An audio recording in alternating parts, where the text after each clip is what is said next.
Now, the title of this seminar is a very strange word, translatable into English as thusness or suchness. In Sanskrit, tathata. And this is based on the Sanskrit word tat, which is etymologically the root of our word that. And it's supposed in India, you see, that this is the first word that a baby says. We all know babies say da, da, da. And in our highly paternalistic culture, it's assumed that the baby is addressing its father. And so dada means father. But in India, which is where the cultures anciently were matriarchal, it didn't even mean mother, but da, which was the fundamental word of all words. It is the baby pointing to it and saying that. Because when the baby wakes up and is as I said last night, an aperture through which the all looks at everything, the great and proper exclamation is when it sees it is to say da. And so tathata is da-da-da. And it means just exactly that, in the same way as there was a Dada school of painting in the West, because they wanted to go beyond words and names, because the Dada would argue, when you call a dog, doesn't sound anything like a dog sounds. Or chien in French sounds nothing like a dog. But if you called a dog, woof, woof, that would be a proper name for a dog. So this is a fundamental word. And we have great difficulty in translating it because in a way it's a meaningless word.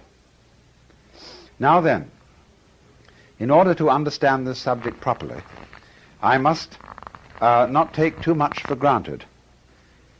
I have to give you some introduction to Buddhism because this is all part of Buddhist philosophy, and Buddhism finds its context in the philosophy of India. And we have to go, first of all, very thoroughly into what Buddhism is about. And the first thing I want you to understand about Buddhism, that very few people do understand, is that Buddhism does not have a doctrine in the same sense that Christianity has a doctrine. There could be no such thing as a Buddhist creed. The word dharma, D-H-A-R-M-A, in Sanskrit, which describes what Buddhism is called the Buddha Dharma. Dharma means method, not doctrine, not law. It's often translated law. That won't do at all. Dharma sometimes means function. The function of somebody. His svadharma means roughly what we would call his vocation. Dharma can also mean, in a peculiar way, a thing, a basic portion of the world, a thing or event. But its primary meaning, as used in the phrase Buddha Dharma, is method. And so Buddhism is a method for something or other. And so for this reason, all Buddhism is a dialectic, a discussion, an interchange between a preceptor or guru or teacher and his student, between the Buddha and his disciples. Now, what is it about? First of all, the word Buddha comes from a Sanskrit root Buddh, B-U-D-H. And Buddh means to be awake. So a Buddha is a person who is awake. It is therefore a title, it's not a proper name, and it's not the name of a divinity. There are many, many gods recognized, angels we might rather call them, in Buddhism, but they are regarded as being inferior to a Buddha. The gods are not yet fully awakened. Buddhism divides the world into 6 divisions. And this is very important for understanding what's it about. You don't have to take these 6 divisions literally, because they may equally well refer to states of human consciousness. But the 6 divisions are like this. You see, you draw the circle of the wheel of life.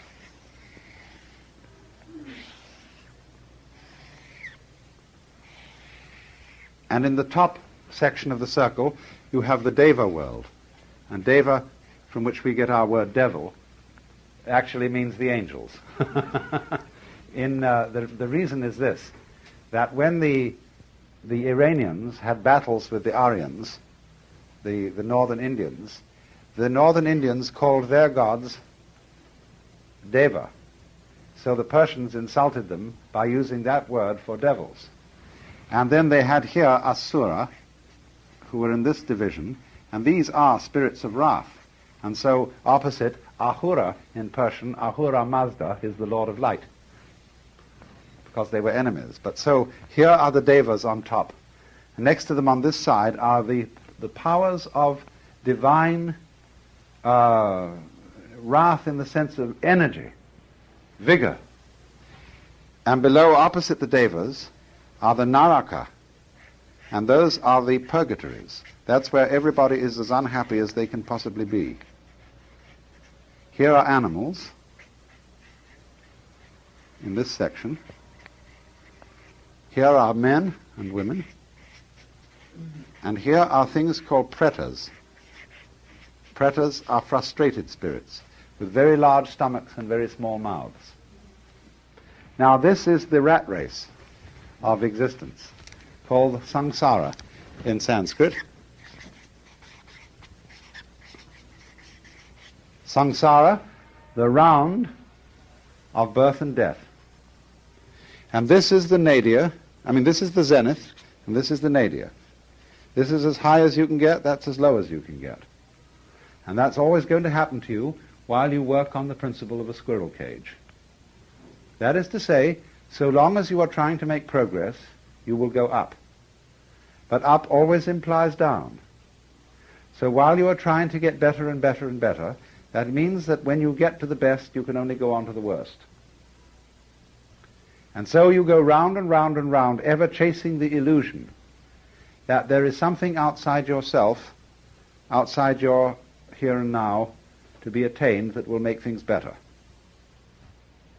And the thing is to recover from that illusion. So a Buddha means somebody who has woken up and discovered that running around this thing may be fun, and it may be good to run around, but if you think you're going to get something out of it, you're under illusion, because you're forever the donkey with the carrot suspended from his own halter. Now then, it goes on to say that there's only one place, one point in this wheel from which you can become a Buddha, and that's here. The Devas are too happy to become Buddhas, or to worry about becoming a Buddha. The Narakas are too miserable. The Asuras are too angry. The animals are too dumb, and the Pretas too frustrated.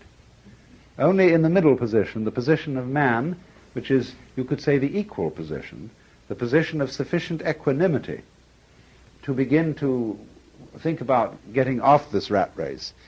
Only from there, you see, can you become a Buddha. So the position of a Buddha may be represented either as not on the wheel at all or as right in the middle of it. It makes no difference. And so he is just as in a way the axle point, the still point of the turning world, as to use T.S. Eliot's phrase, is the unmoved center, the unmoved mover, the primum mobile, the axle tree of the world. Also the navel, that's why yogis are said to contemplate their navel. The navel isn't on their tummy, it's this place, the navel of the world. So that's the scheme of cosmology, of ancient Indian cosmology in which Buddhism arises.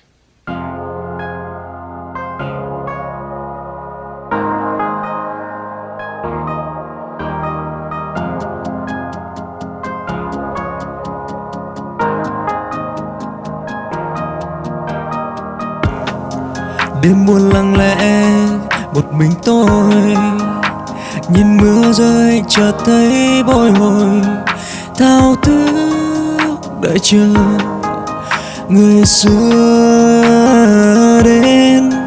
Có lẽ người ta chẳng đến rồi, ngậm ngùi nhìn cánh phượng vĩ rơi. Ve ngân dạ khúc thật bùi ngùi, hà chưa kịp đi thu vội tới. Từ nay ta đã mất nhau rồi, duyên nợ hai ta đã hết rồi. Yeah.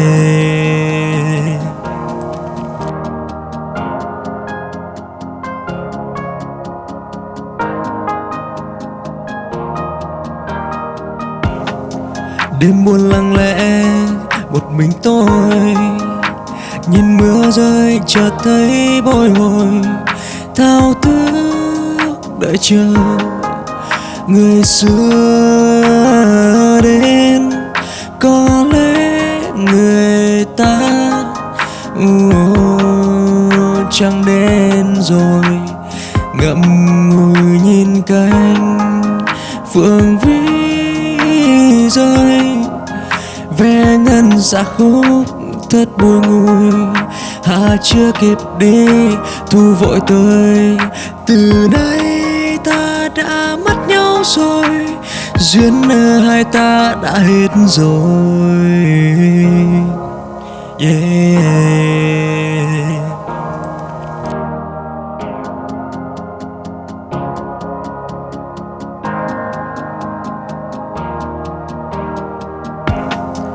Đêm buồn lặng lẽ một mình tôi, nhìn mưa rơi chợt thấy bồi hồi, thao thức đợi chờ người xưa đến. Có lẽ người ta chẳng đến rồi, ngậm ngùi nhìn cánh phượng vĩ rơi. Ve ngân dạ khúc thật bùi ngùi, hà chưa kịp đi thu vội tới. Từ nay ta đã mất nhau rồi, duyên nợ hai ta đã hết rồi. Yeah.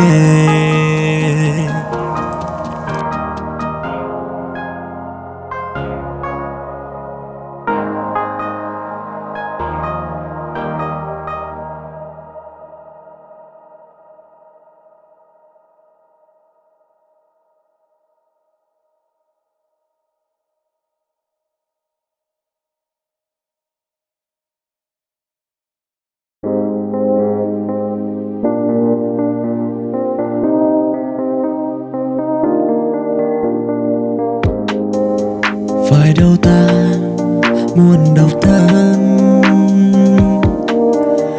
phong sương áo bạc tình đơn trắng dài. Cuộc đời sao lắm phong ba, chữ duyên lần đận ép nửa đời tình yêu, nghe mãi xa xôi.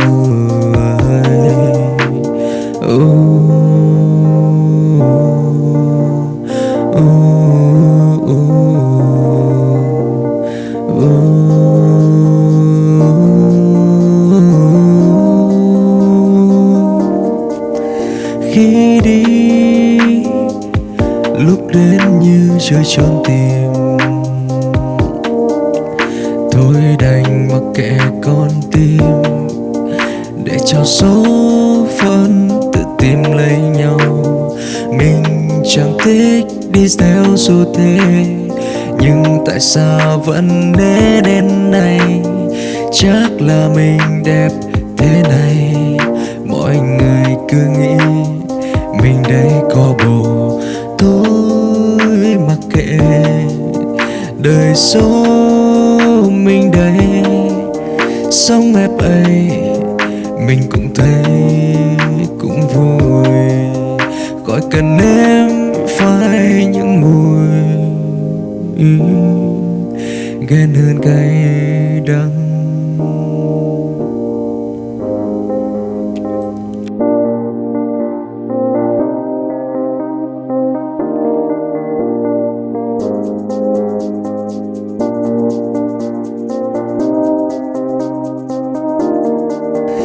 khi đi, lúc đến như chơi trốn tìm. Thôi đành mặc kệ con tim, để cho số phận tự tìm lấy nhau. Mình chẳng thích đi theo xu thế, nhưng tại sao vẫn để đến nay? Chắc là mình đẹp thế này, mọi người cứ nghĩ mình đây có bồ. Thôi mặc kệ đời số mình đây, sống ép ấy mình cũng thấy cũng vui. Khỏi cần em phải những mùi ghen hơn cay đắng.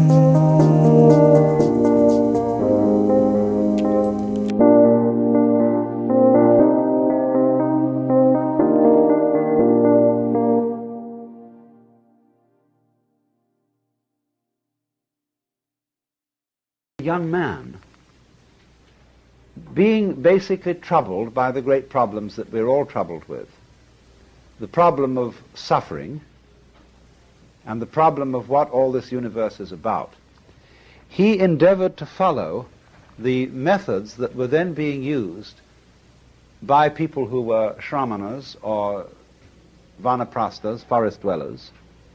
And at that time, it's very apparent that the main method that these people were using was an ascetic discipline. Starvation, very arduous meditation practices, probably self-flagellation and things of that kind. And it's said that for 7 years he practiced these austerities. But he found out that they didn't lead to liberation. And all the people who were practicing them knew they didn't either. But they felt that that was only because they weren't doing it hard enough. And so he propounded instead the middle way. The way that led to liberation from the rat race that I've drawn here, neither through austerities nor through pleasure-seeking. See, these are the two ways, the two paths. The people who say the whole point of life is to enjoy it, to get the most out of it, you see. And the other people who tried that, and then they found it was sour grapes or something, you know, or they burned their fingers in the pursuit of pleasure. The girl that was so beautiful eventually fell apart or just turned into a shrew, and whatever it was.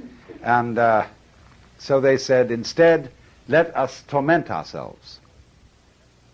A lot of people enjoy this, or get something special out of it. I was in Mexico this summer, and what I went there for was to study Mexican Catholicism, where they make a great cult of suffering. And I was very puzzled about this and wanted to understand it. And everywhere, you know, they have these ghastly, tormented Christs, all drooling with blood, hanging on crosses in very contorted positions. And I realized there are certain people who find that the sitting on the tip of a spike is the realest place in the world. Because when you're on the tip of a spike, you know you're there. There's no doubt about it. And also you know that you're expiating for everything. This, somehow by sitting on the spike, you are paying for your guilt. And so long as you hurt, you're all right. See? So these shramanas were doing something of the same kind. And the Buddha became enlightened, became a Buddha. He woke up at the moment when he gave up that kind of quest, the moment he gave up, as we should say, trying to take the kingdom of heaven by storm.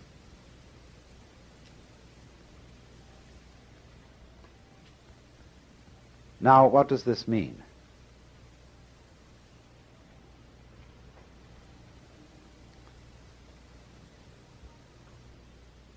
It means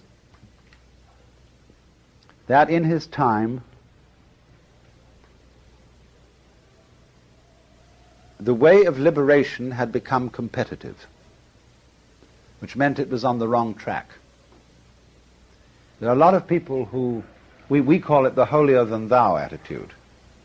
But we find it today with some objectionable Westerners who go over to Japan to study Zen Buddhism and then come home and brag about the great disciplines they've undergone and say, I sat with my legs crossed in one position for 10 hours as distinct from somebody else who only sat for 5. And always there's this tendency, you know, to have a marathon and be in a competition with others or with oneself about these things. But the moment you do that, you're back on the wheel. The best thing you can get by asceticism is to get up to the Deva world. You can't get anywhere else by it. You may get down to the Naraka world by asceticism too. Read the story Thais by Anatole France.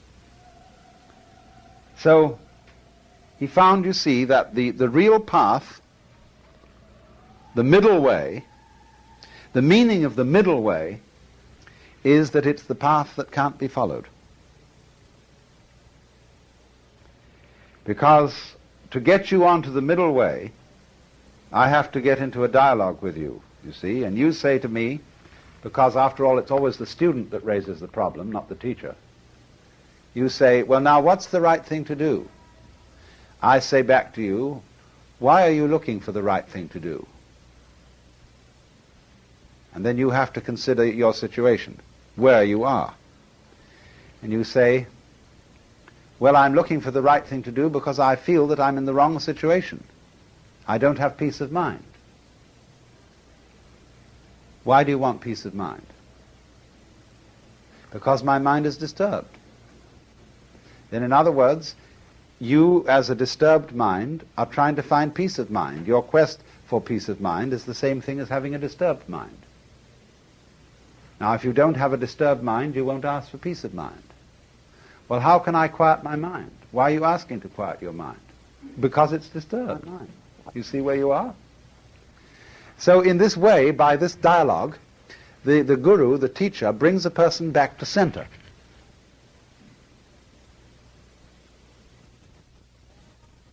So then this is the point. All Buddhist teaching is a dialogue. Really and truly, the man who goes out and leaves society and becomes a monk is a little bit too much. Buddhism involves this act as a preliminary gesture. But what it comes to, in the end, is the position of what's called a bodhisattva. A bodhisattva means somebody who went out of society, or we should say gave up the world in some way, took on the robe, took on the discipline. He found what he was looking for, but his finding it was absolutely simultaneous with his coming back into society. And he's called a bodhisattva, as distinct from a pratyeka Buddha, which means a private Buddha, one who goes out and doesn't come back. And the bodhisattva is considered as having a superior attainment, superior insight.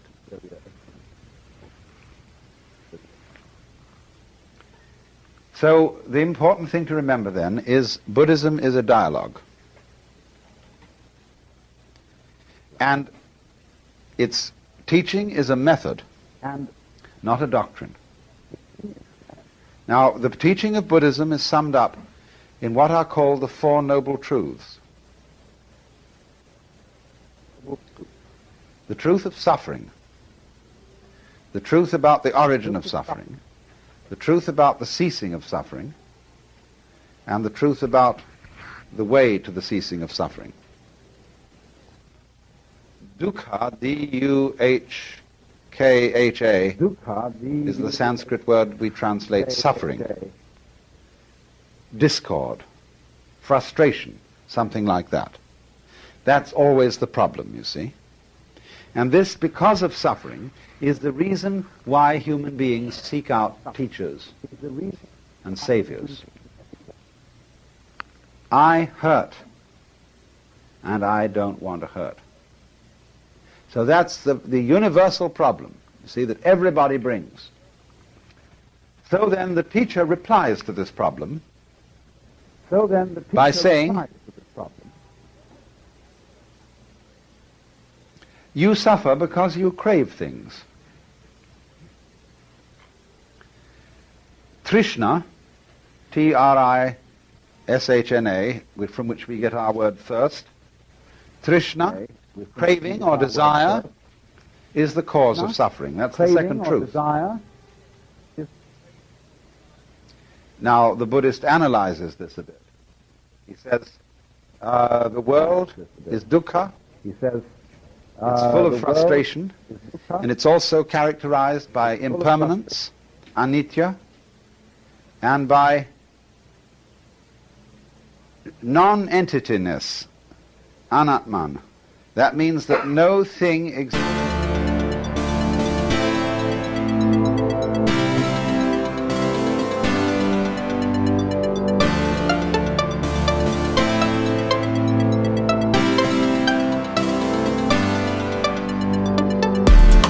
Em sinh như một bông hoa ngát hương lan tỏa thiết tha tháng ngày. Dù xa tình anh vẫn đắm say, như bên nhau mãi vòng tay nồng nàn. Hoa em dù úa hay tàn, nụ hôn anh gửi trên làn môi xinh, yêu em mãi mãi chung tình. Hương hoa vẫn quyện đôi mình với nhau, đừng làm cho trái tim đau, đừng làm nỗi nhớ nát nhau tâm can. Tình yêu không đợi thời gian, yêu nhau có lúc lệ tràn đậm mi, đừng bao giờ nói chia ly.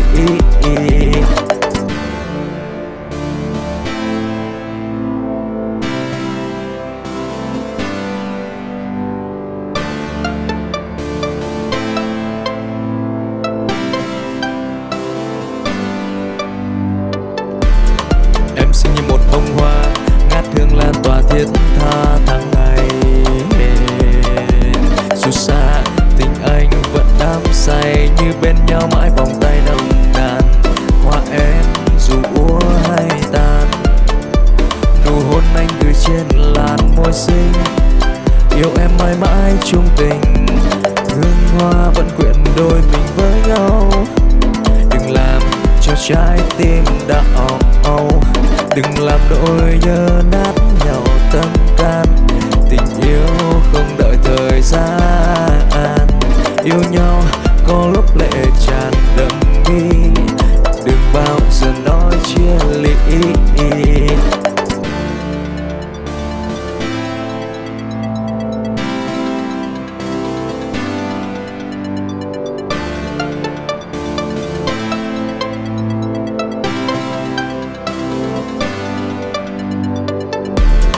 Em sinh như một bông hoa ngát hương lan tỏa thiết tha tháng ngày. Dù xa tình anh vẫn đắm say, như bên nhau mãi vòng tay nồng nàn.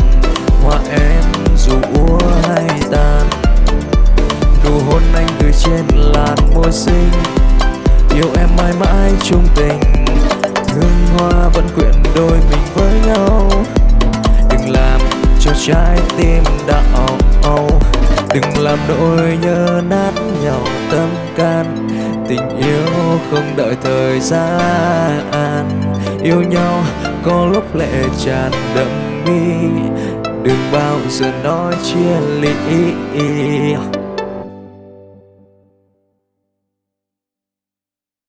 He can play it in a number of different directions. One direction is to say, well, don't try to stop all desire, but try to stop as much desire as you can stop.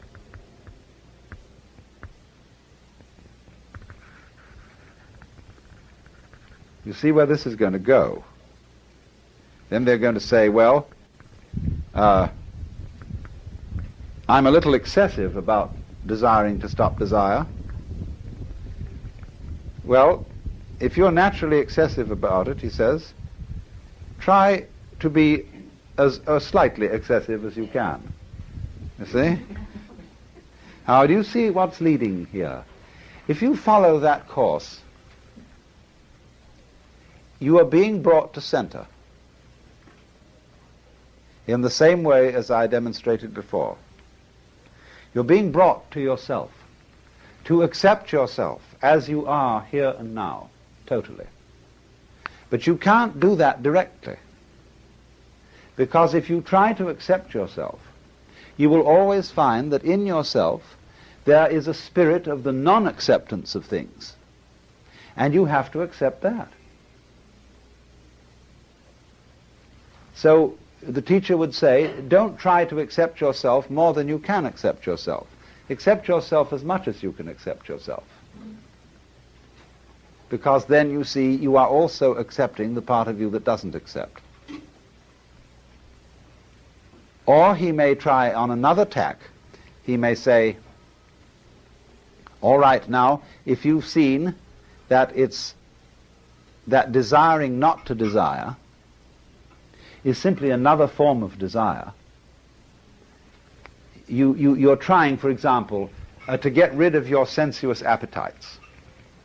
You are going to give up booze and women and pâté de foie gras or whatever it may be.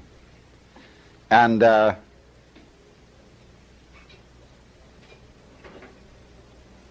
you then think, well, now, yes, this I must do.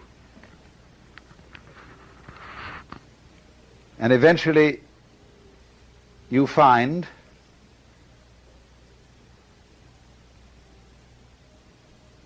that you are becoming proud of your success in mastering your appetites. And you're beginning to depend on that. So the teacher says, do you see you're in the same trap as you always were? Formerly you sought spiritual security in booze and women and so on. Now you're seeking it in holiness. Formerly you bound yourself with chains of iron. Now you're bound with chains of gold. Formerly you boasted to all the boys how many sins you committed. Now you're boasting before the Lord of how many virtues you have. Same trap. Why do you do it? So the student eventually finds there's no way at all to not desire. Even desiring not to desire is desiring. Even trying to accept oneself is a way of trying to escape from oneself, because one hopes psychotherapeutically that by accepting yourself you will get rid of your nasty symptoms. So you're not accepting them. You're not accepting them by the gimmick, by the pretense of trying to accept them. So this is the way in which the dialogue of Buddhism begins to work. And as it progresses step by step, let me try and show you a little bit more how it works, because I'm shortening it enormously in order to give you an outline of the whole thing. What is going on between the teacher and the student, the Buddha and his disciples, is not merely a dialogue. There is the verbal dialogue, yes, that goes on. But there also, it spread over a long period of time. And in the intervals, the students are practicing meditations. They are making efforts to control their minds and emotions, and practicing those things which are the Buddhist equivalents of yoga. So that in parallel to the intellectual discussion, there is going on a total devotion of one's whole being to a quest, morning, noon, and night. And so you see this works up a very considerable psychic alertness. It makes the student put a very considerable psychic investment in the task. And as he goes on, you see, he becomes more and more frustrated. Because as the trap closes, and he finds that it's impossible to do the right thing because the right thing is always done for the wrong reason.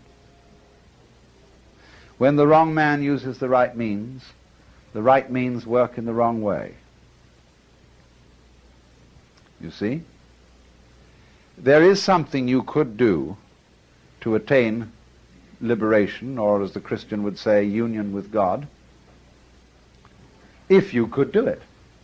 But the Christian would say, by reason of original sin, you can't.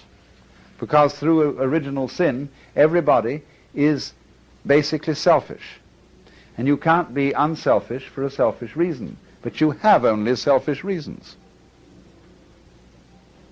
So, to him that hath shall be given. But of course he doesn't need it. From him that hath not shall be taken away even that which he hath. Poor fellow, what is he to do?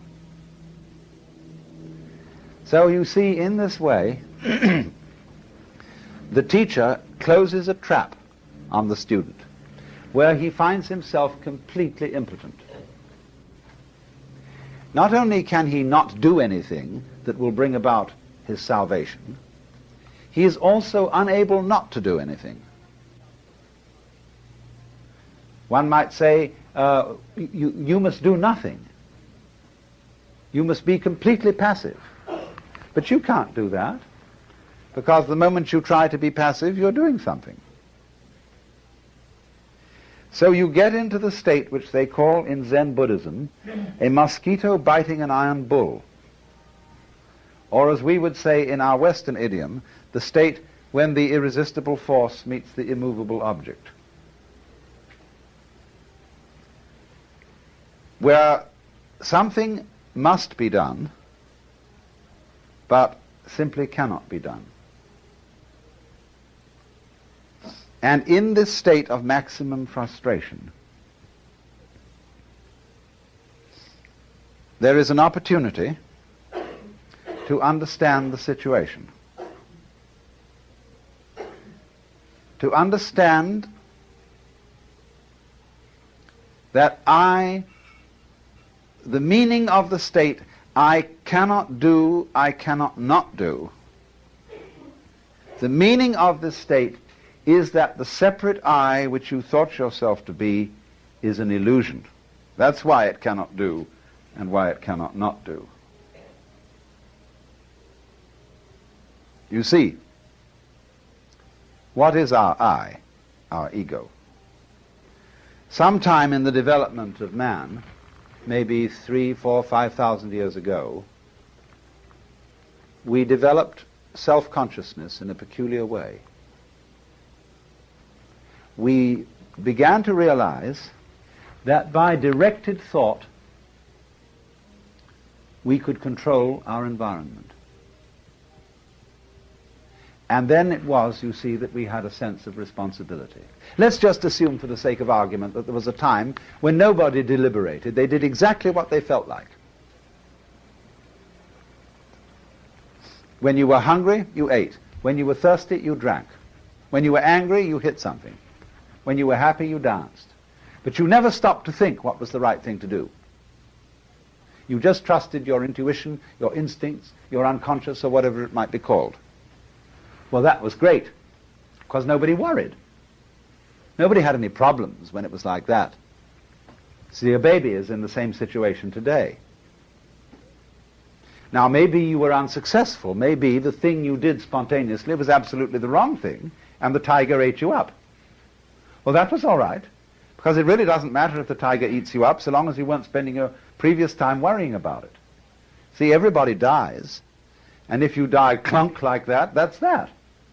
You don't spend all your life before you die worrying about death. You don't spend all your time before you get sick worrying about getting sick. And when you see you move on that level of unpremeditated, spontaneous behavior, that's the golden age. And the reason people look back with nostalgia to the golden age is because that was the time of irresponsibility. But when people began to see that they could provide for the future, and that they could look after things and take care and direct everything, immediately anxiety came into the world. See, that was the fall of man. Because then, the moment you start doing that, you begin to think, now, having thought this question through, and decided that such and such is the right thing to do, have I thought it over carefully enough? Now, that's a real bugaboo of a question. You know, you go out of the house and you wonder, did I turn off the gas stove? I think I did, but on the other hand, I'm not quite sure. Let's go back and see. So having gone about 5 blocks, you walk back. Yes, you did turn it off. So you go out again. You wonder again. Now, I wonder if I really looked, or whether I was so keen on finding out that I did turn it off that some sort of wishful thinking perverted my consciousness, and whether I hadn't better check that I really did look properly, you see? Well, this way you never get away. You're trapped. So this, you see, is the problem of all self-conscious beings. They feel responsibility, then they feel responsible for being responsible, and responsible for being responsible for being responsible, and there's no end to it. So then in this obscure way, everybody wants to get back to the golden age. But they say, if I just acted as I felt and was completely spontaneous, goodness only knows what would happen. Jesus, you see, said to do that. He did. And everybody reads it in the King James Bible where it means nothing. Take no thought for the morrow. What ye shall eat, what ye shall drink, and wherewithal ye shall be clothed. Consider the lilies of the field, how they grow. They toil not, neither do they spin. But I say unto you that Solomon in all his glory was not arrayed like one of these. Now if God so clothed the grass of the field, which today is and tomorrow is cast into the oven, shall he not much more clothe you, O ye of little faith? Oh, I mean, it sounds lovely read in church. But what it says, everybody says, no, that's the Sermon on the Mount, and that's not practical. Nobody can do that. That may be for a few saints, but after all, in our practical life as practicing Christians in the modern world, we can't do that kind of thing. Well, isn't that funny? Why can't you do it? I mean, that's the real reason for saying it in the first place. Jesus said many very strange things. For example, in the parable of the Pharisee and the publican, how the Pharisee goes up into the front row and says how good he is, and that he's fulfilled all his obligations and paid the tithes. And then there's this publican who goes into the back and sits there and beats his breast and says, God be merciful to me, a sinner. And Jesus says, now that man was the right man. He was justified. But the moment he's told that story, everybody creeps into the back row and says, God be merciful to me, a sinner. And they're all in the front row again. Nobody can do it, you see. That's why the story is told. In the same way, he says, take no thought for the morrow. Stop being anxious. Like going to a psychiatrist and he says to you, oh, don't worry me, stop being nervous. Can you? See, nobody can. And also they find out, you see, that really in the end, nobody can be God. Nobody can make life any better by being responsible about it. Because whatever you gain in that direction, you lose at the same time. By being responsible, we've created civilization, medicine, care of the poor, everything. But what a headache the thing has become. As we solve all our problems, we make more problems. Every problem you solve gives you 10 new problems. I'm not saying don't do that, but don't think you're going to get anywhere by doing that. That's one way of arranging it. That's one kind of dance you can have, is to improve everything and have technology. But it doesn't really solve anything. And it's only in the moment, you see, when you fully understand that your situation as a human being is completely insoluble, that there is no answer, and that you give up looking for the answer, that's nirvana. And that's how Buddhism works.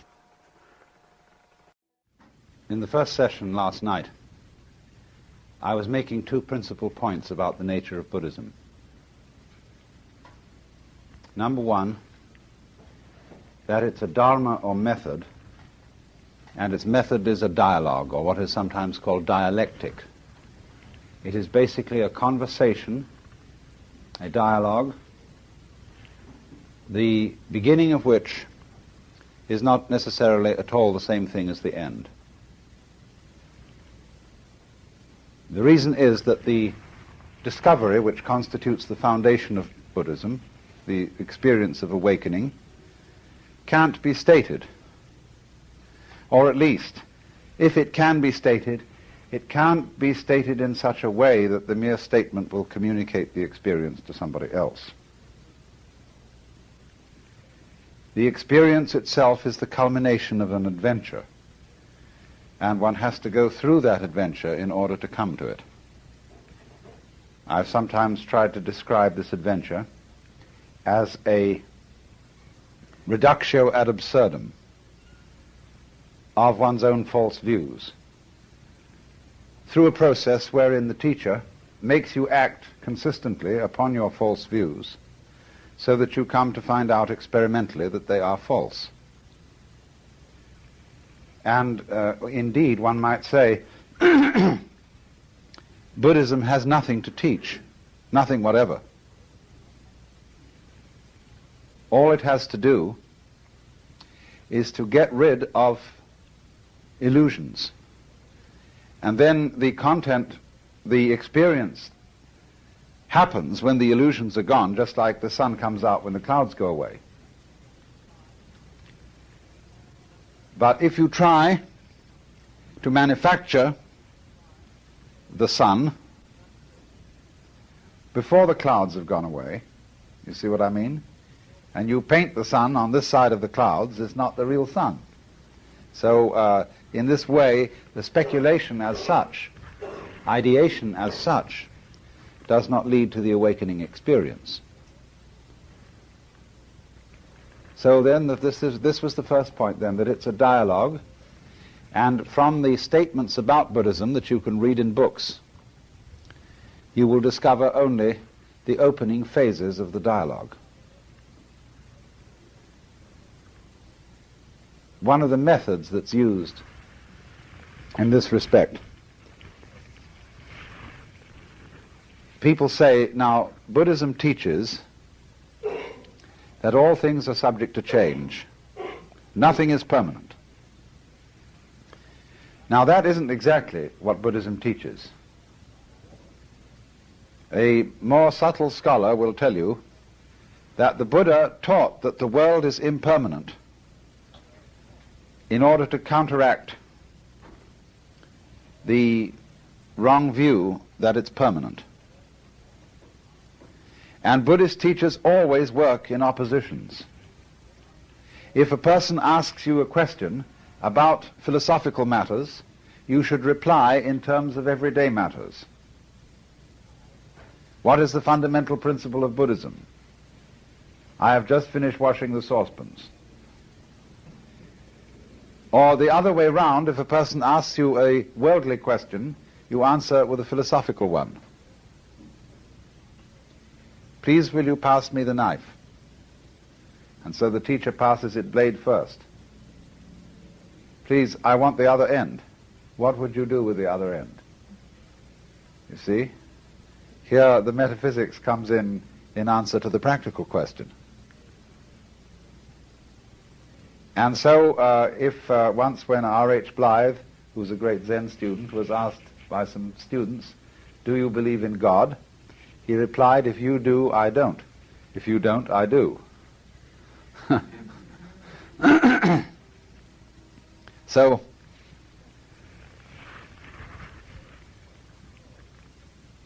when anything then is taught, it's taught in order to counteract something. You see, the Buddha taught that there was no self. And scholars have debated eternally whether he meant there was no ego in the sense of the superficial I centered on consciousness alone, or whether he taught that there is no self in the more classical Hindu sense of the Atman, that is to say, the ultimate self, the divine final reality which is in everybody, which is the root and ground of all consciousness everywhere. And some people, you see, have thought that he denied that. Well, he may very well have done so. But with the idea, you see, of correcting something. If you see a person believes that his basic self is divine and eternal and beyond all vicissitude, he may be believing that for very wrong reasons. He may be believing in it as something to cling to give him a sense of security. But so long as you have a sense of security and you feel safe, you haven't got the point. Because it means you're still relying on something. And a Buddha is a man who doesn't depend on anything. Not because he's so tough and he's so strong. When you get a tough guy who says, I'm not afraid of anything, you try him out and you'll soon find he has limits. Everybody has his price, if you try hard enough. It isn't, you see, a question of being strong in the sense of tough. It's a question of knowing very clearly that there isn't anything to depend on. So you don't depend on things anymore. The only thing to depend on is what you really are. But that's not something you can hang on to, you see. You can't catch hold of that, you don't need to. The sun doesn't need to shine a light on the sun. So,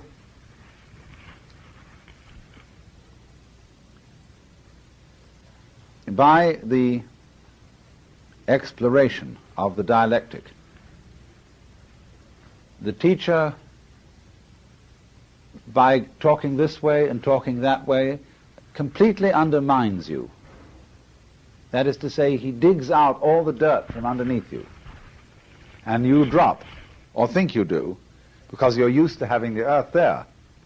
But when you're fully in empty space, there's nowhere to drop. That's why people get such a marvelous feeling when they go skin diving and they get down below 30 feet or so and start to lose all sense of weight. Or when astronauts go out and start to lose weight in the middle of their space bubbles. You know what's going to happen? All those boys are going to get out there and they're not going to want to come back. This is just great. That's what happens to skin divers, you see. They didn't have automatic controls on those things. They'd be not too certain of getting the man back.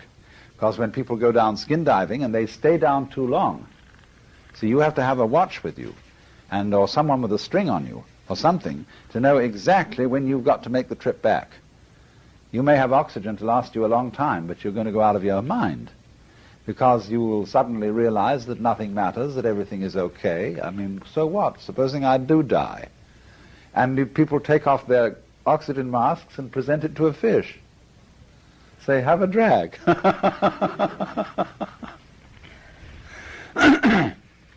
They're so happy, you see.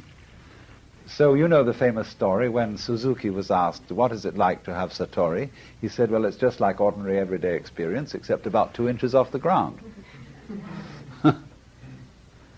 So there is this peculiar thing, a sense of, you might say, weightlessness. But you mustn't interpret that too literally. Some people interpret it so literally that they believe great mystics levitate. I remember when I was a little boy, there was a famous dean in England. His name was Ralph W. Inge, or Ing, I think it's pronounced. And he wrote many books on Plotinus and mysticism. And one day he came to Canterbury Cathedral and was sitting in the choir stall, and I was sitting right near him. And I noticed that all the time he was doing this.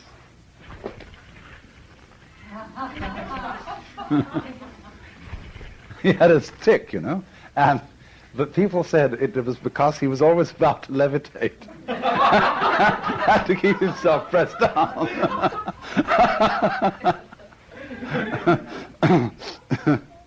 So that levitation, you see, just is something in mystical experience, like a sense of luminosity or a sense of transparency. It's very common. There are two visions of the world, you see, that painters have had in history. There's the vision of, let's say, in our own Western history, the vision of Giotto or Fra Angelico, and the vision of Rembrandt. You see, Rembrandt is full of shadows, whereas the other painters are full of luminosity.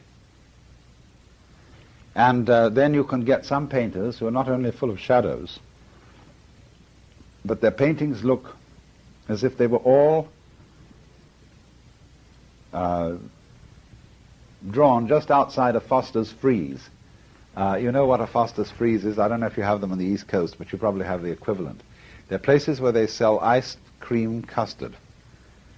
And they sell them from a glass box, which is all lit inside with fluorescent light. It's absolutely blue and cold. And the customers all stand outside the glass box. And on a chilly night, yeah, there you see them, all under this ghastly blue light, eating ice cream cones. And the men serve it to them through little windows, like a theater ticket box. And how people can go, that's my idea of one of the cold hells. But they do, and so there are some paintings, some visions of the world that look as if they're seen under that light, so that there is no light within things. Now, when you see the other painter, he sees light in everything. Even shadows are full of color. You notice with Picasso's work how full of light it is. And that's because the vision of the world, of the mystic, is always full of light. Only it isn't quite literal light. It isn't as if everything was blazing. Or he may say that everything is transparent.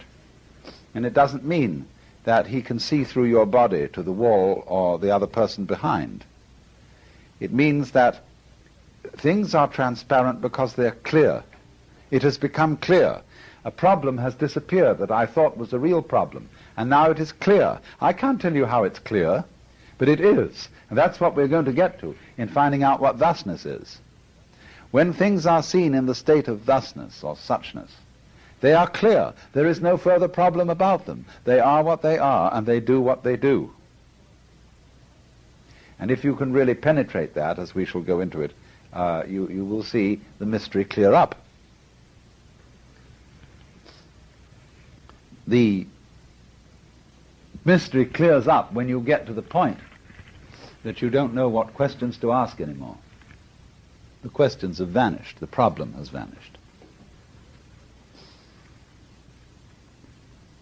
Now, aside from the fact that Buddhism is a method, is a dialogue,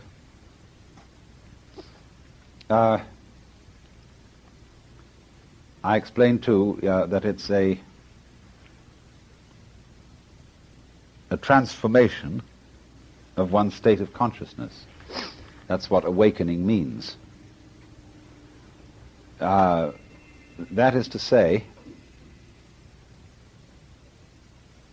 it is a transformation of the way you see things.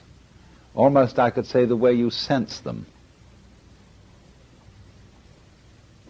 And in this respect, I've often thought that the process of Buddhism is much more like ophthalmology than it's like religion.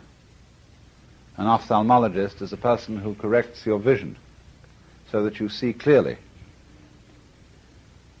And so in exactly the same way, awakening is to see clearly.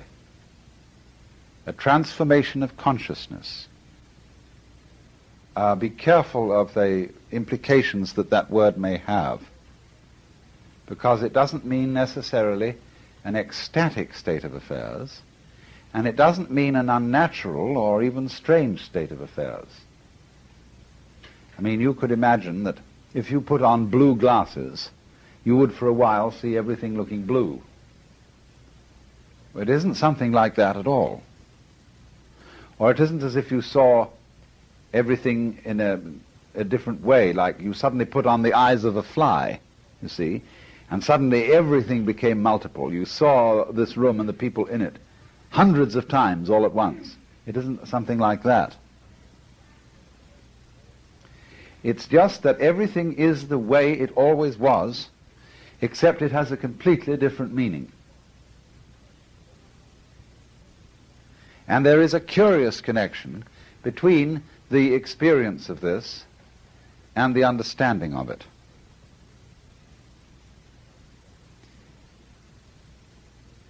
First of all, there are really 3 steps in this kind of understanding. You might say there is, in the first place, an intellectual comprehension, or the getting of an idea. Now, what sort of idea do I mean? Let's take, for example, the idea of a third dimension. To be aware of depth. If you look at things with one eye only, you see, you don't see depth. But if you look with 2 eyes, then the dimension of depth appears.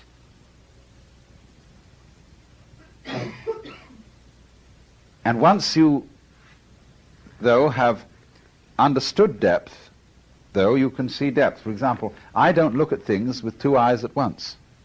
I look either with my left eye or with my right eye, and I don't have binocular vision. But I still see depth, because I understand it to be there, and as a result of understanding it to be there, I see it. If I understand clearly. I couldn't understand the nature of depth if I was just told, looking at things, that they have 2 dimensions. But if I make an exploration and I handle the thing, and I understand what a third dimension is, then I understand it more thoroughly. I'm quite clear about it. And then as a result of being clear about it, I see it. Now, in the same way,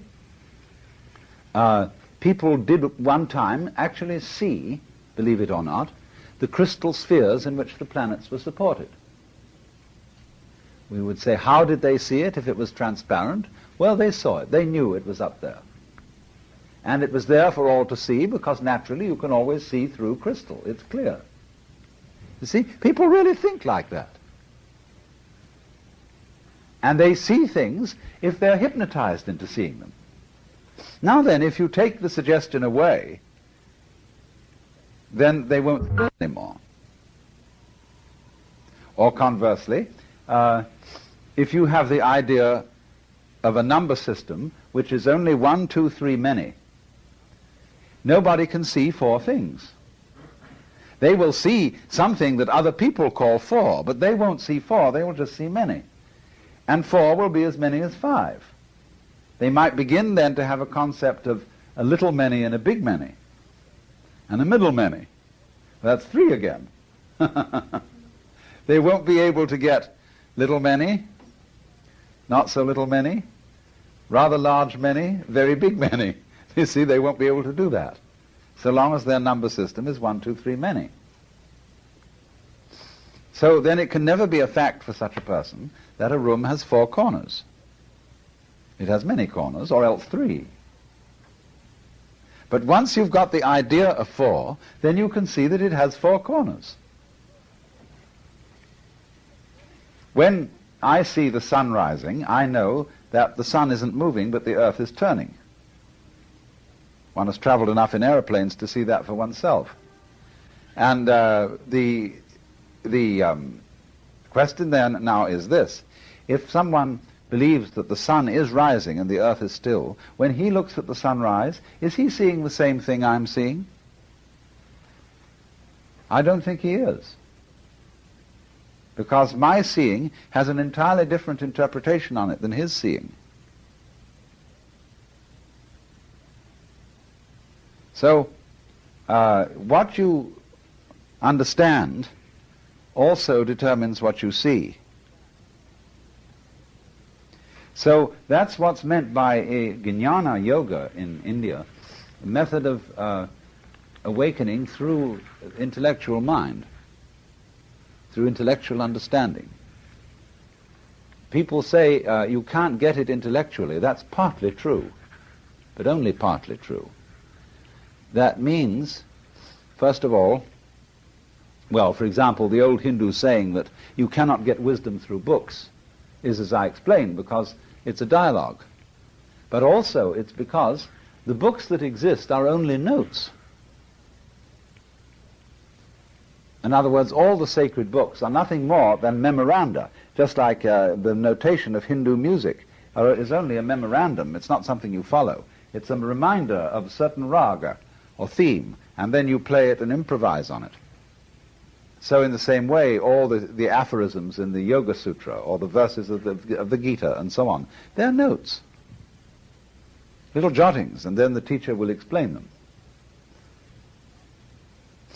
So when something is understood very thoroughly by the thinking mind, it will eventually become a sensation, because you'll really understand it, you see?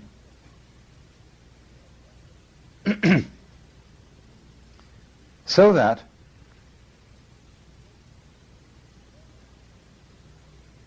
I'm saying all this as a basis for seeing that when Buddhism envisages the character and the consciousness of the highest form of man, which it calls bodhisattva, it is not somebody who's out of this world. It's not somebody who's in a state of some weird ecstasy, or somebody who sees everything kind of full of angels, as we might expect in the ordinary way, or anything like that.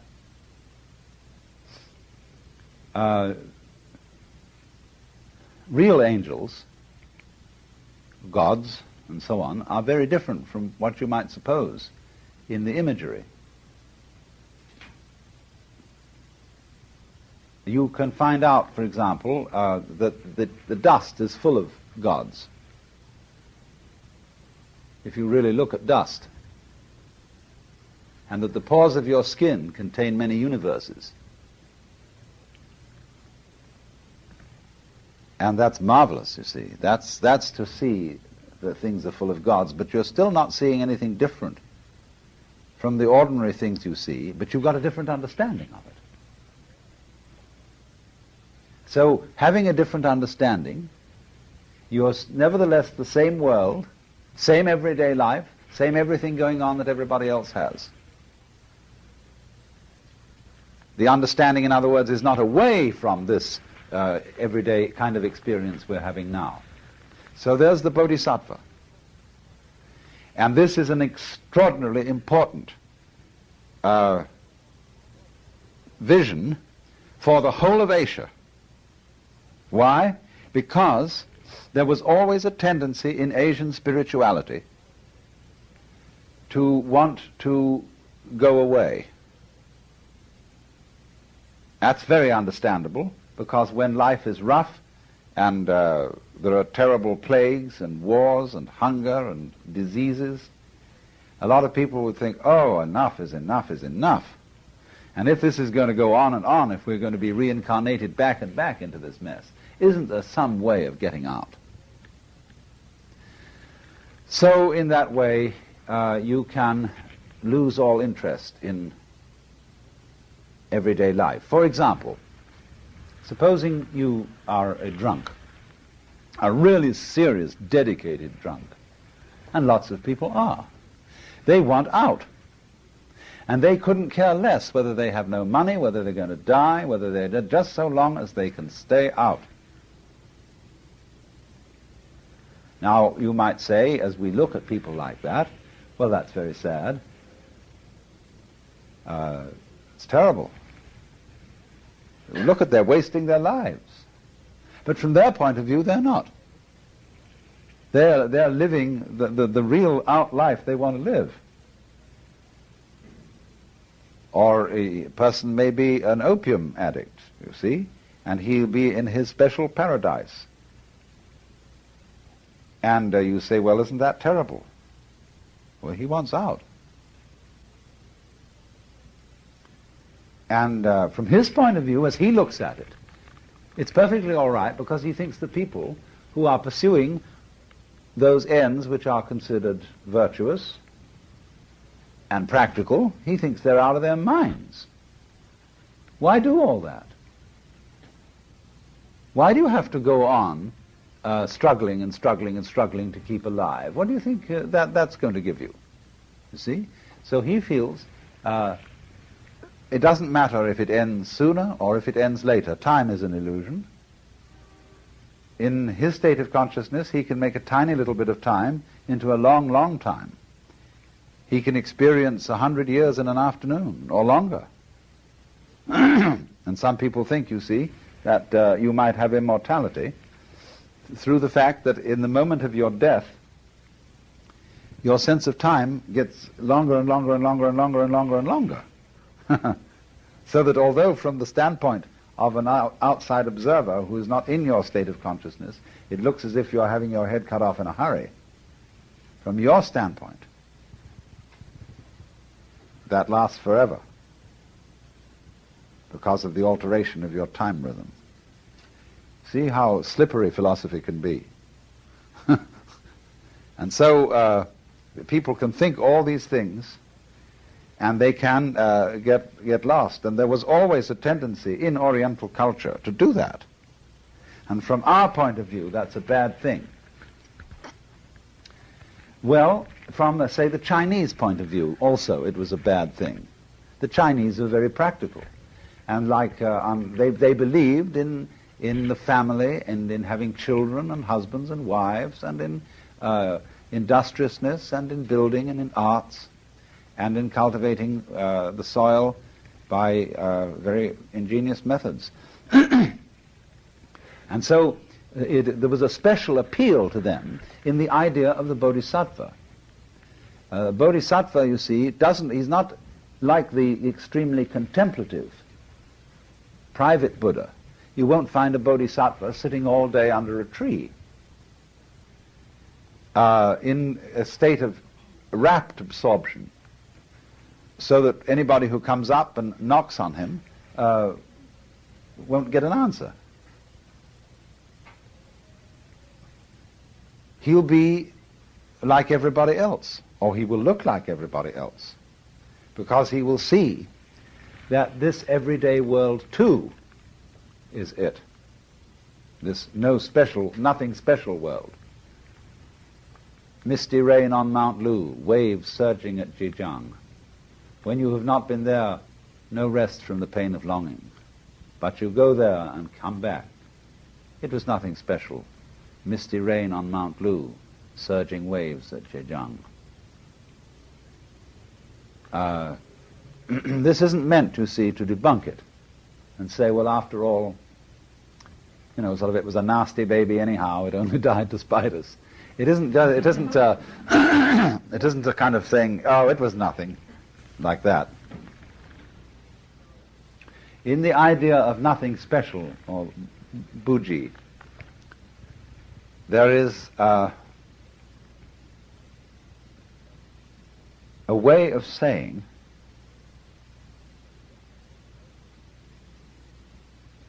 but look at ordinariness. Look what you miss every moment. And you see that sort of attitude underlies tea ceremony, where a very great appreciation exists of the very simplest kinds of utensils, rooms, architecture, and so on. There was a very great sage who lived far off in the mountains behind Kyoto, and an American student had great desire to see him, and he made all sorts of inquiries to find this man. At last found the way to the hermitage, but then it was very difficult to get there. But he did finally find the old man out and came and said, how do you do? And they talked. And the old man was delighted that the foreign student should have taken all that trouble and should show such good understanding of these things that he served him tea ceremony with nothing but hot water. No tea, see. And the American student was delighted. he realized that this man had paid him a real compliment. So that's Buji, you see, that's nothing special.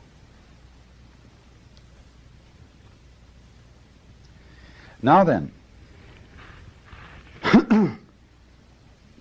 generally speaking, as we look at the whole field of Buddhism, the idea of the Bodhisattva, that is to say, the idea of realizing the enlightened state in terms of everyday life, is characteristic of the Mahayana school of the North Asia.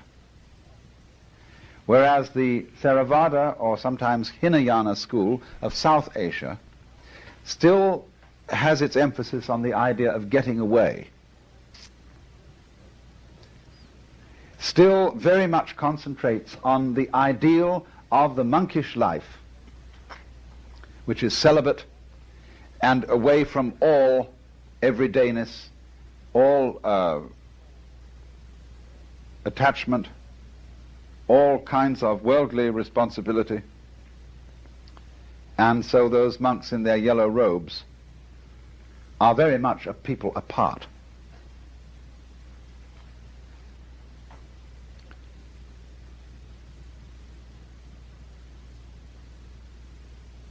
In the Mahayana, on the other hand, although there are monks,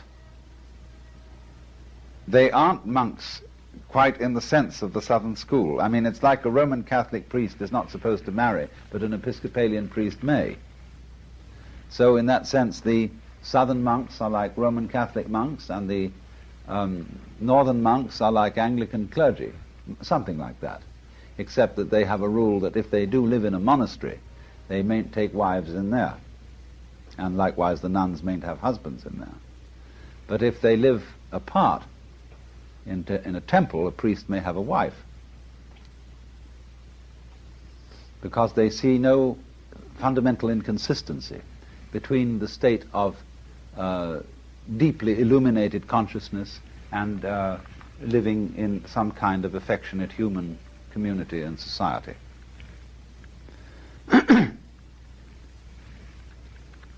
So, therefore, for that reason, through Mahayana, through the idea of the Bodhisattva, Buddhism was able to exercise an enormous influence upon the everyday life of the Far East,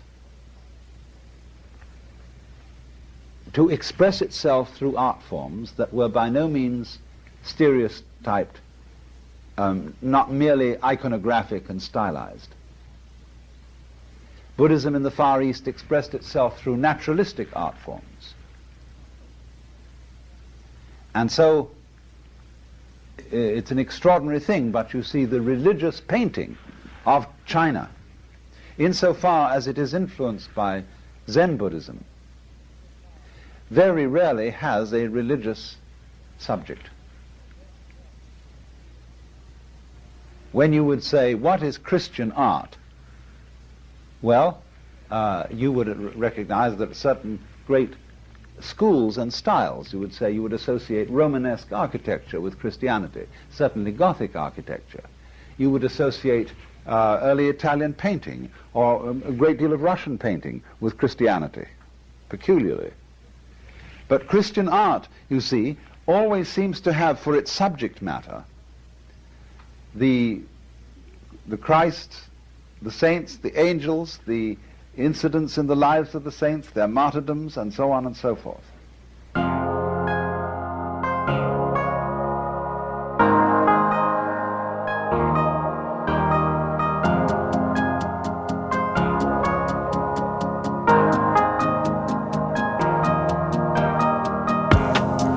Đêm buồn lặng lẽ, một mình tôi nhìn mưa rơi chợt thấy bồi hồi, thao thức đợi chờ người xưa đến. Có lẽ người ta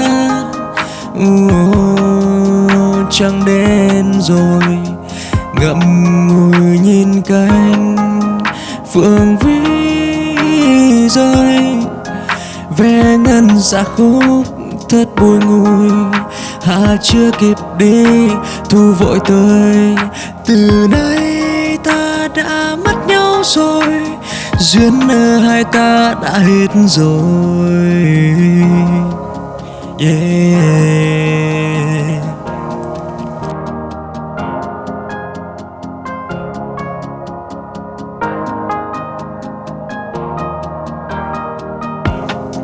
Đêm buồn lặng lẽ một mình tôi, nhìn mưa rơi chợt thấy bồi hồi, thao thức đợi chờ người xưa đến.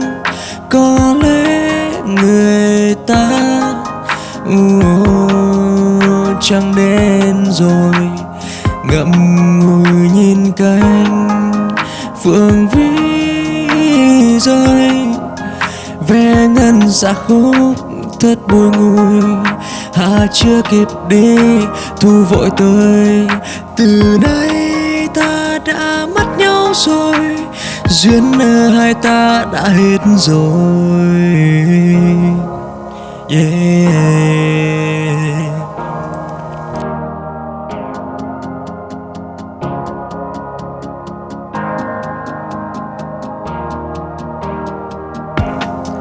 Đêm buồn lặng lẽ một mình tôi, nhìn mưa rơi chợt thấy bồi hồi, thao thức đợi chờ người xưa đến. Có lẽ người ta chẳng đến rồi, ngậm ngùi nhìn cánh phượng vĩ rơi. Ve ngân dạ khúc thật bùi ngùi. Hà chưa kịp đi, thu vội tới. Từ nay ta đã mất nhau rồi, duyên nợ hai ta đã hết rồi. Yeah.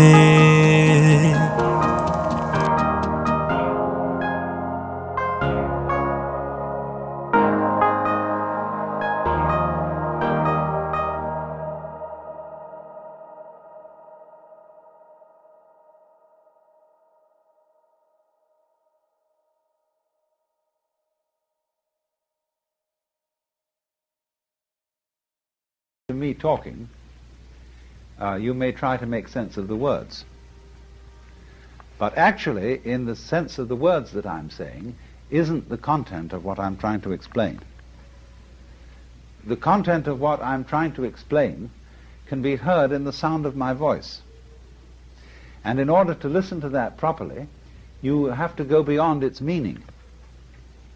For example, if you say the word yes, and then say it again, yes, yes, yes, yes, yes, it becomes a very funny word. And you think, why did we use that funny noise, yes, to mean yes? Or you might see somebody sitting like this, you know. Say, imagine this is on a movie. The man just sitting there for a while, and then suddenly he goes, he shrugs his shoulders. That's a normal enough gesture. It might mean he was just puzzled. But as he's going on sitting there, he does. And you wonder, what's the matter? He's got a tick. Suddenly you see the gesture begins to lose meaning. It becomes somebody being... Well, that's you have to have big ears to get that, you see. So it's through that you know he hears all sounds as being just sounds. Of course he can hear meaning in them too when they have meaning, but fundamentally underlying the meaning, he hears just the sound. And this is something you get too if you go to a foreign country and you don't understand the language, and you see all the people talking. And you notice things that they don't notice about themselves because they get absorbed in the meaning of what they're saying. And so they don't notice the fascinating aspect of the perfectly meaningless side of their behavior.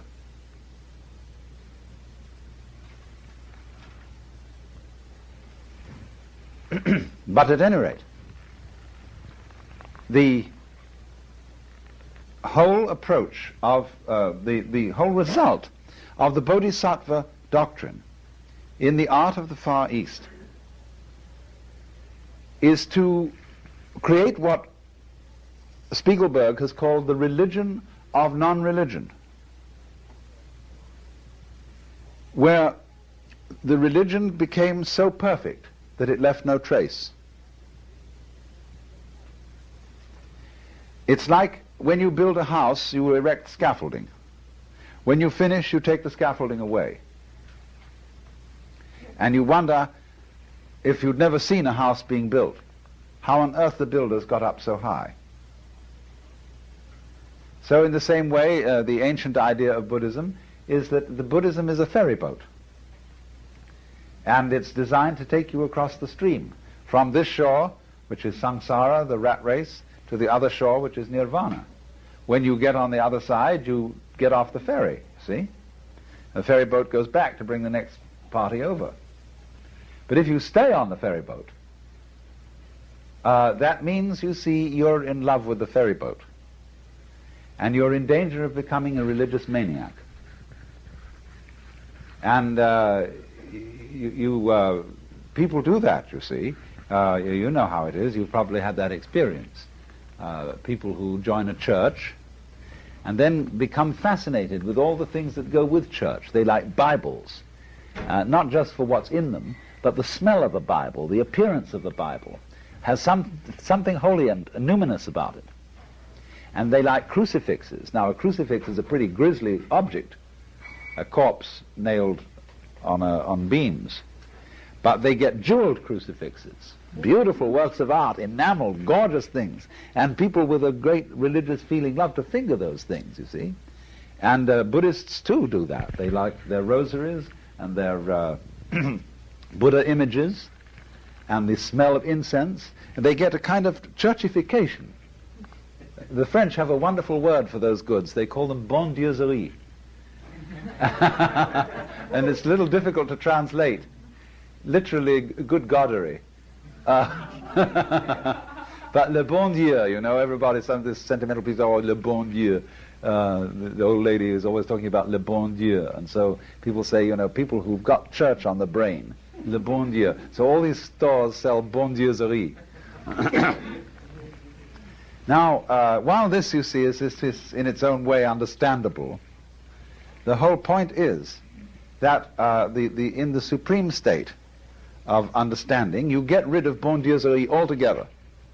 That's the religion of no religion. See? You don't even have any beliefs. The whole creed, everything is utterly surpassed. That means you've left the ferry boat and you've gone on the other shore. You don't carry the ferry boat with you. And so this religion of no religion is very pure, very transparent. It's called like the salt in water, like the glue in color, or in ink. You see, a stick ink that the Chinese make has glue in it to hold it together, but you can't see the glue. It's all solid black all the way through, and the glue isn't observable. So the salt isn't observable in water.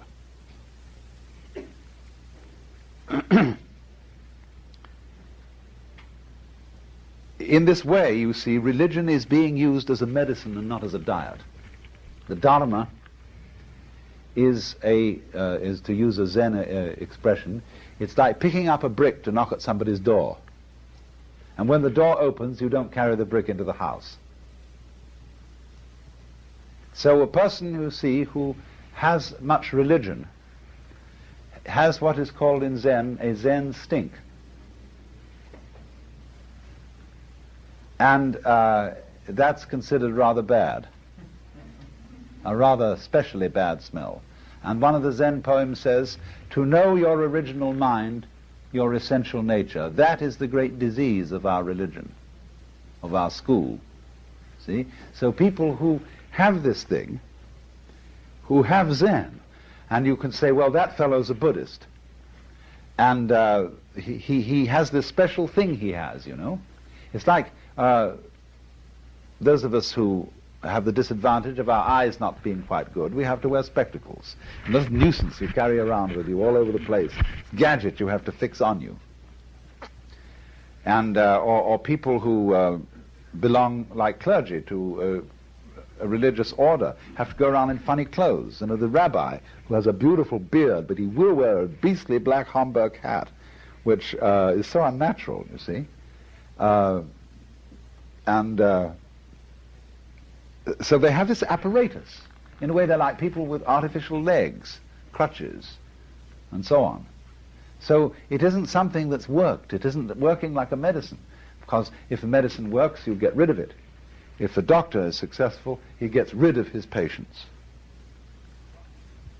And so in exactly this way, suchness is an attempt to say something which can't be said. It is trying to say the world that, just as it is, you see, that's what we're trying to show you to look at. We're not trying to drag in some fancy apparatus from above, some special system which has got to be imposed on you, all kinds of gods and complicated people you've got to believe in. We're not going to fill your brains with a lot of new stuff, but instead come to the clarity of seeing things just the way they are. But the trouble is, when somebody said to a Zen master, the lines of the hills and the clouds, are not all these the body of Buddha? He said, yes, but it's a pity to say so.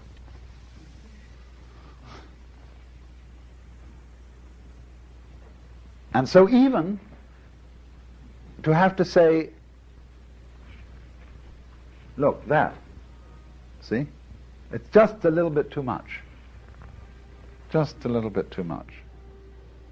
It would be more admirable if I didn't have to say anything, didn't have to point out a thing. But after all, one does have to make some concessions to folly.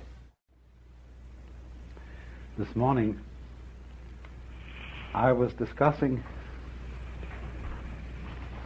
various aspects of what might be called the religion of no religion,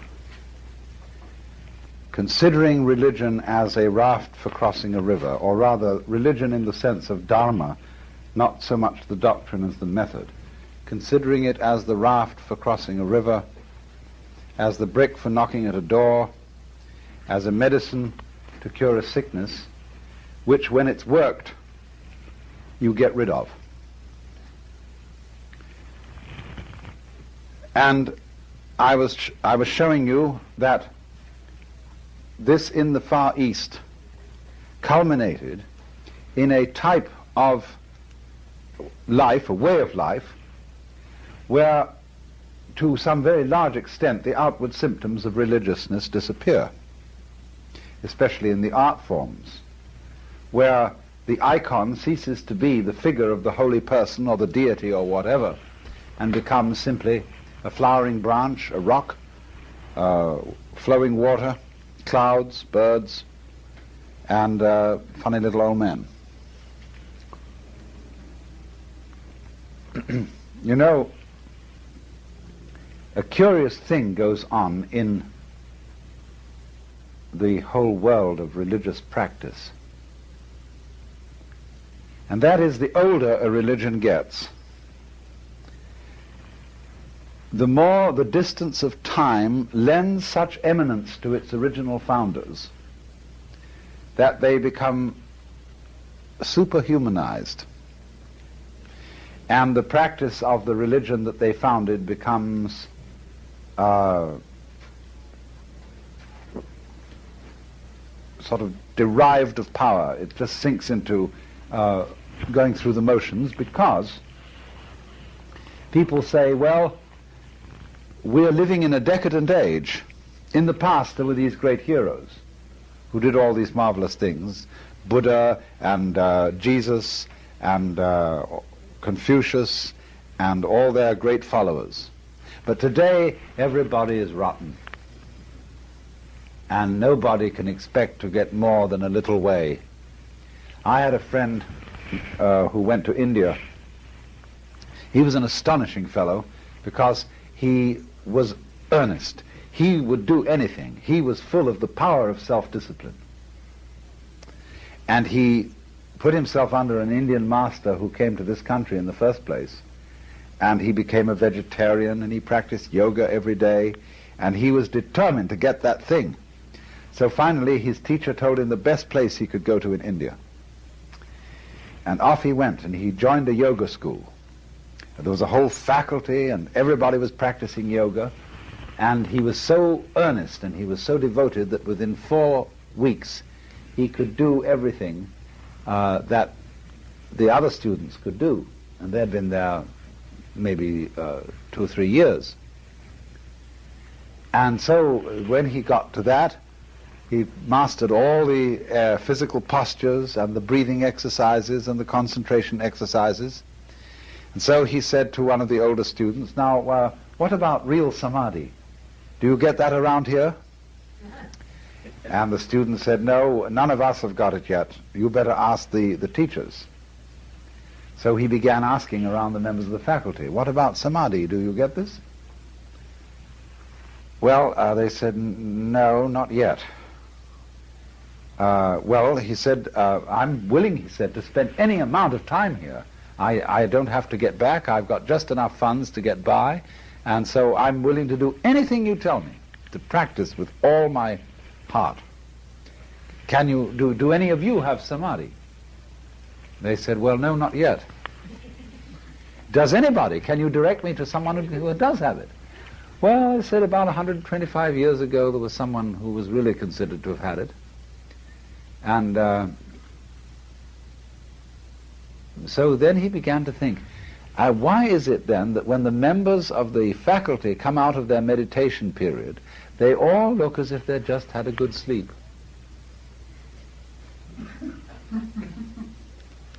You see?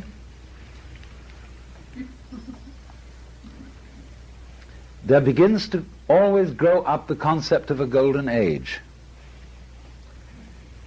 Our forefathers, they really knew how to do it. But today, everything's falling apart. Do you know, people have been saying that for centuries. There is an Egyptian text on the panels of some pyramid, temple or whatnot, 6,000 years old, in which an Egyptian priest is complaining that everybody's falling apart. So, the lesson of this is, everybody here has just as much capacity as Buddha had. Nobody, who was Buddha's teacher? Think about that. Who psychoanalyzed Freud?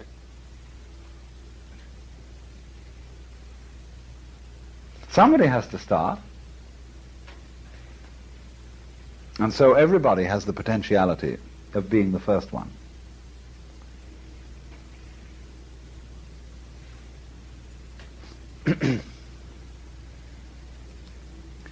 So I call this problem the distance of excessive reverence. It has the disadvantage, you see, of making all these problems that we're discussing and states of consciousness that I've been talking about, it makes them seem impossibly remote, as if they were something attainable only by a very, very favored few. And that's a very frustrating attitude to get.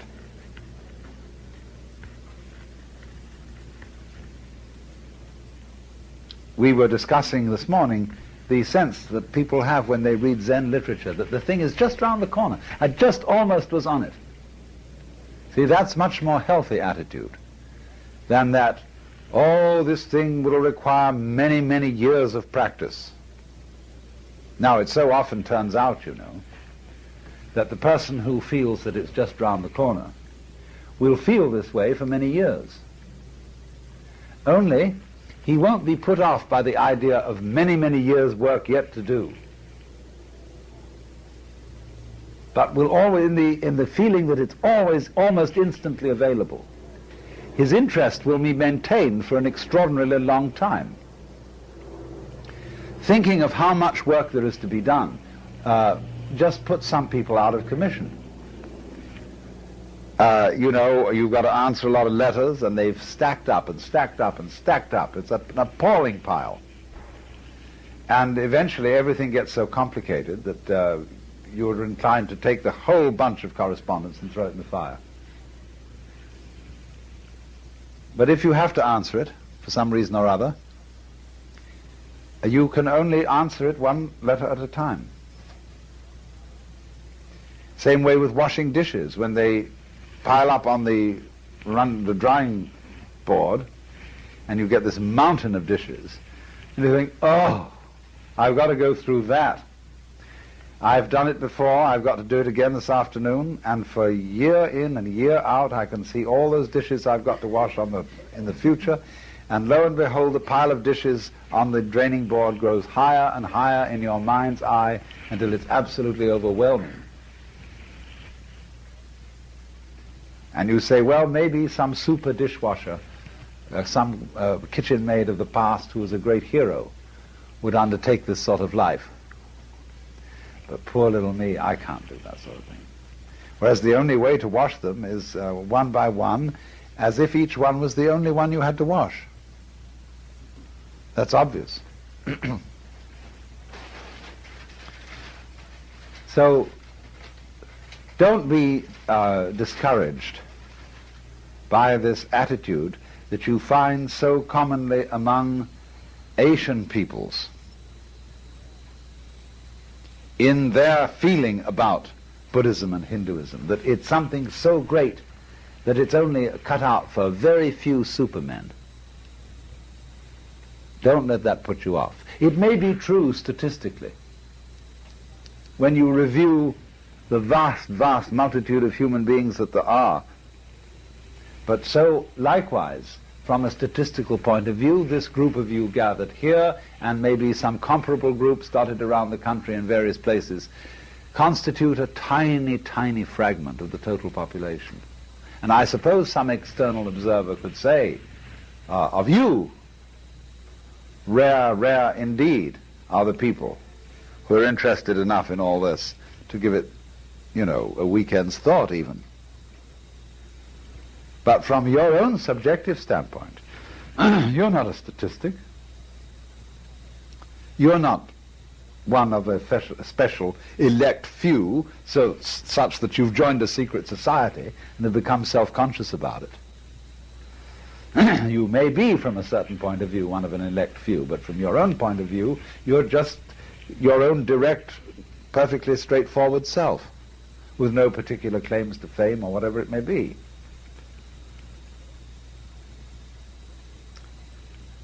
So don't be put off by the distance of excessive reverence when it comes to all these things. Well, now, I want to take a further step in getting across the idea of thusness. I made already some mention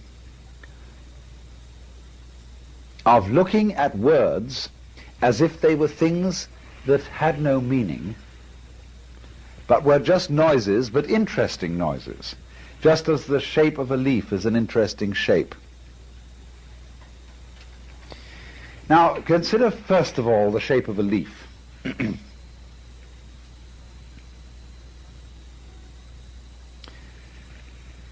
It's something that goes like this, you see. And it's green, you know, and it floats on a tree. And it is a method whereby the tree absorbs moisture. And there are all sorts of people who will want to say to you, you see, really a leaf is a very rational thing. It exists so that the tree can absorb moisture, and they can go on describing it, and you see all the wonderful ways in which this little leaf works as a kind of a moisture-absorbing, breathing thing. And you say, yes, by Jove, isn't that great? That's very rational. Marvelous thing a tree is. And yet when you consider that the object of the leaf is to absorb certain things that are necessary for the maintenance of the tree, then you must ask the next question. Look at the tree as a whole, standing there, bushy and bright, and you say, well, what's that for? Well, I mean, what purpose is served by the tree? Well, people say it has something to do with the oxygen in the atmosphere, and if there aren't any trees around, you see, human beings and animals, higher animals, can't live. They need trees and they need plants. So, taking it back again, the shape of the leaf then is interpreted as having something to do with the maintenance of me. Well, naturally then that's very important. It serves a function. It's a good leaf, see? But then let's ask a few deeper questions. We looked at the tree and said, well, you're an entertaining and funny shape. What are you for? And it said, well, I serve mankind. All right, now let's look at a human being and say, you're a funny shape sitting around here. What on earth do you think you're doing? I mean, you're surviving, you're eating things up. But what for? And then you really have to think. Oh, yes, I remember now, you say. I'm for the boss. There's a system going on. And we all, the lower things serve the higher things.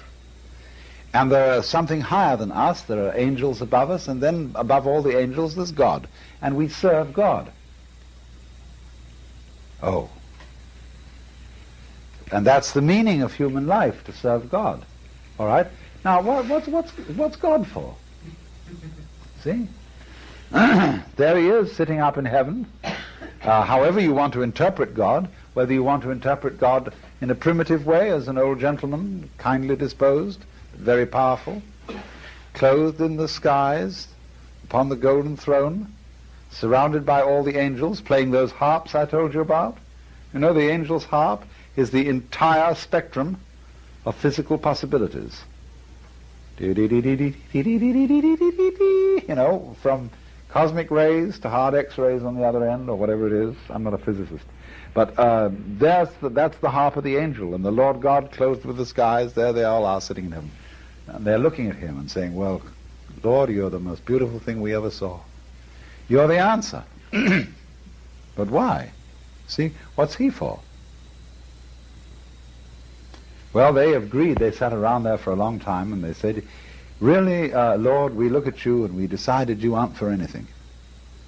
You don't need to be. You don't serve any purpose because you're it. You're there. You've arrived. See? So what do you do when you're there?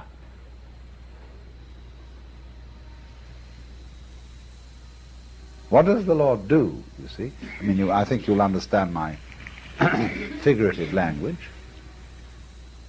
Well, he glows. And everybody sits around that glow and they say, hallelujah, hallelujah, hallelujah, holy, holy, holy, Lord God of hosts, heaven and earth are full of thy glory, thy Shekinah, thy jazz. That's what it's all about. Now, you see, you can derive a lot of things from that. You can say, look, everybody, as if this were God talking, look, everybody, I have this big thing going, and I want you to share it. But there are conditions. In order to share it, you must love me. But you can't love me unless I give you the capacity to do so. But if I give you the capacity to love me, you get at the same time the capacity to hate me, or to love yourself instead. So from that, you see, we set up a whole pattern of game rules in which you think, like this, oh dear me, you know, I ought to get that thing, that love of God.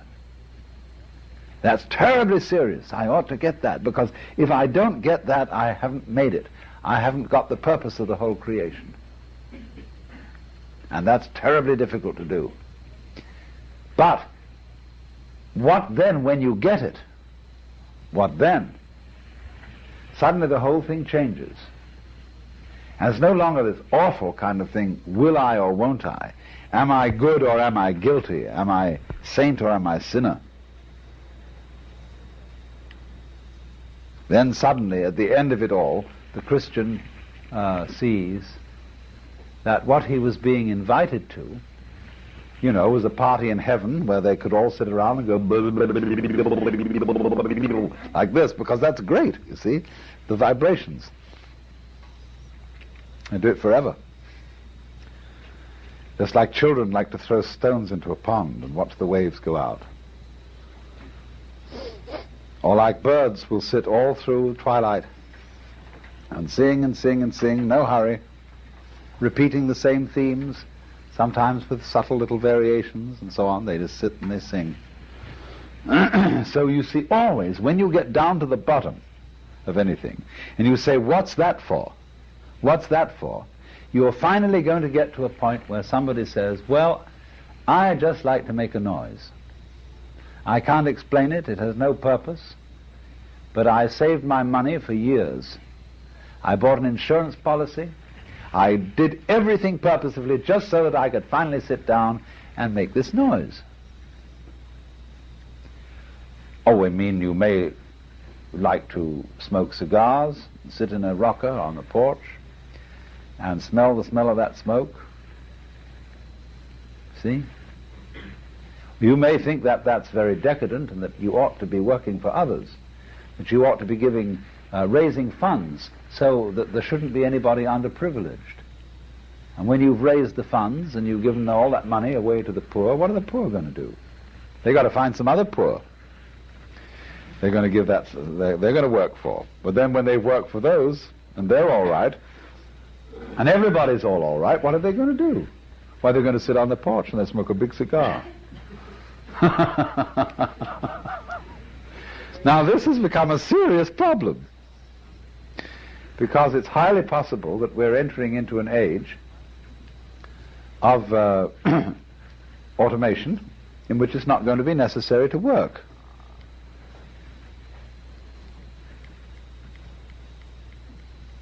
Except, if you want gravy, it's going to be, yes. But if you want simply to have the basic necessities for survival, the advanced food and medicine and so on that a technological society can produce, you won't have to do a thing.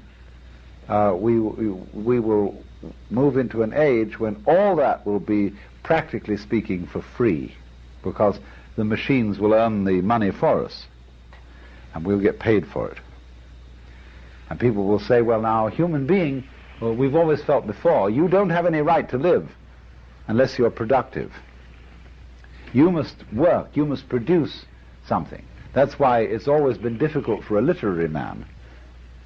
If you're a farmer, then you know you're serving the community. If you're a fisherman, even if you're a grocer, you know you're doing something useful. But if you're a poet, you begin to get a guilty conscience. Shouldn't I have been a farmer? So on. But so always, though, when you follow it through, when the farmer gets the milk to the baby drinks the milk, goes blah, blah, blah, absorbs this milk, and gets bigger. Finally it comes to be a man. Man does all these things, he gets all this food and he sends it around, and he makes more people, and he feeds them all, and they say, thank you so much for feeding us, we're doing well. But he may say, well, so what? What's it all about? I mean, it looks as if I've sometimes suggested that all we are is an elaborate system of tubes. And the object of these tubes is to put things in at one end and let them out at the other, and enjoy that. Enjoy it so much that you like other tubes, and you make connections with those tubes in such a way that you get more tubes. Now these tubes have ganglia at each end, at the top end, called a brain. And the point of that ganglion is to be a very sensitive, cunning little thing that finds out where there are things to eat. So they keep reproducing each other, and so the whole of life becomes the flow of a stuff through a tube. Get that through and get it going faster. Get more of it going through. Get more of it. And don't let it foul the things up as it goes through. Everything as it goes through a tube tends to wear the tube out. So the tube tries not to be worn out by the stuff going through it, so as to keep the sensation going on. Now the tubes, when they are through with eating, and they're satisfied in that way, they are going to play other games, just to keep things interesting. And so slowly they invent civilization, and they invent literature and music and painting, and they do all this thing, you see, because when you go off to the evening, you've done your day's work, you've eaten your dinner, I hope not out of too much of a sense of duty. Well, then what? Well, there are so many things you can do. You can go to the concert, where they will make all kinds of complicated noises. And you'll say, my, listen to that, you know? So that you'll be able to get that feeling of being astounded. What fantastically complicated noises are made here. Or you go dancing. And when you go dancing, you see, you go chitter, chitter, chitter, chitter, chitter, chitter, all over the room. See? Jiggle, jiggle, jiggle, jiggle. Complicated jiggle, see? Even beautiful jiggle, but basically jiggle. And that's what that led up to. So you see, the more you think about it, about what all this work is for, why we are campaigning for this and for that, to get world peace, to get recognition for Negroes, to get this, that, and the other, what do we all want everybody to do? And so when the Negroes get their recognition, then what are they going to do? Well, they're going to gather together, and they're going to go, hooja dooja dooja boo ba hoo dum boo, and do all sorts of things like that, because that's great. But you must see, therefore, the whole world as that sort of a thing ultimately. When you finally get down to it, it likes to make noises, it likes to blow bubbles, it likes to dance in a ring, and that's what it's all about.